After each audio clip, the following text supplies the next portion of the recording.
would be bad. New information this morning about why two planes almost collided above Denver last November. John Ferrugia from KMGH-TV obtained a copy of the radar from the terrifying incident. Here's the story. Southwest 2111 to center maintain 1000. It was just before 7 a.m. and planes arriving from the northeast filled the controller's screen. Well, these are the two parallel arrival routes into Denver from that direction. Dina McClung is a retired air traffic controller with more than 20 years experience, much of it working at DIA. Wow. They're closing at a rapid rate. The targets are merging. It's not a good situation.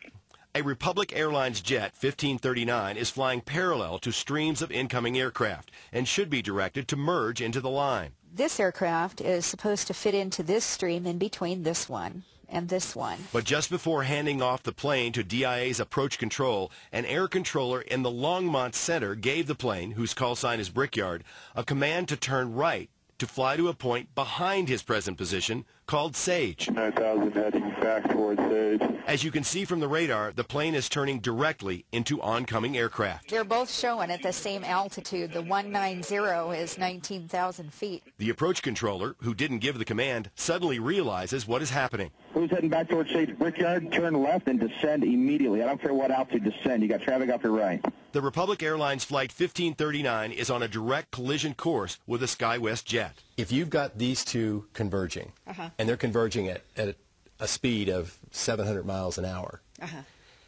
and they're only 1.7 or 2 miles apart, how long before they collide?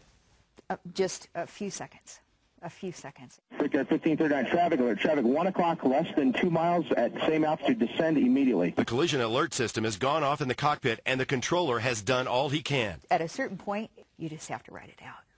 As controllers held their breath, the Republic pilot passed just behind the SkyWest jet, only to get into the path of another plane. We're getting another traffic alert we're going to have to comply with. We're descending Brickyard 1539. Fortunately, there was time for both to react and clear the danger zone. That's very scary. They were all very lucky. Jeez. Wow. Holy cow, and the passengers on those planes probably had no idea what was going on during that time. The FAA has concluded that the controller in Longmont lost track of the Republic jet.